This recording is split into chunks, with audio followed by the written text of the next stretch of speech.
এরপরে প্রশ্ন হলো, হাঁটুর উপর কাপড় উঠলে অনেকে বলে ওযু নষ্ট হয়ে যায়, আবার অনেকে বলে ওযু নষ্ট হয় না, কারণ ওযু ভঙ্গের কারণের মধ্যে নাকি হাঁটুর উপর কাপড় ওঠার কথা নাই। এক্ষেত্রে শরীয়ত কি বলে? খুব সুন্দর প্রশ্ন, এবং এই ভুল ধারণাটা আমাদের এই অঞ্চলে একটু বেশি।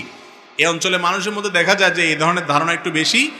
হাঁটুর উপরে কাপড় উঠলে বলে যে ওযু চলে গেছে। আসলে কি যায় না। হাঁটুর উপরে কাপড় ওঠার সাথে ওযু যাওয়ার সম্পর্ক, ওযু যাওয়ার সম্পর্ক কিসের সাথে বলেন তো? ওযু ভঙ্গের সাথে। বায়ু আসলো কিনা, পেশাব পায়খানা আসলো কিনা, ঘুমায় পড়ছেন কিনা, এগুলো ওযু ভঙ্গের কারণ। বেহুশ হয়ে গেলেন কিনা, হ্যাঁ, রক্তপুষ পানি বাইরে হয়ে গড়ায় পড়ছে কিনা, এগুলো ওযু ভঙ্গের কারণ। ওযু ভঙ্গের কারণ যদি না পাওয়া যায়, তাহলে হাঁটুর উপরে কাপড় ওঠার কারণে কি হবে না, ওযু ভাঙবে।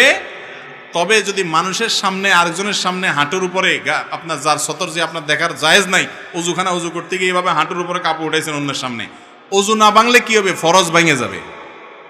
ফরজ ভাঙা বুঝেন কি? সতর ঢাকা ফরজ না, সেটা ভেঙে যাবে। সেটা ভাঙলে গুনাহ হবে না।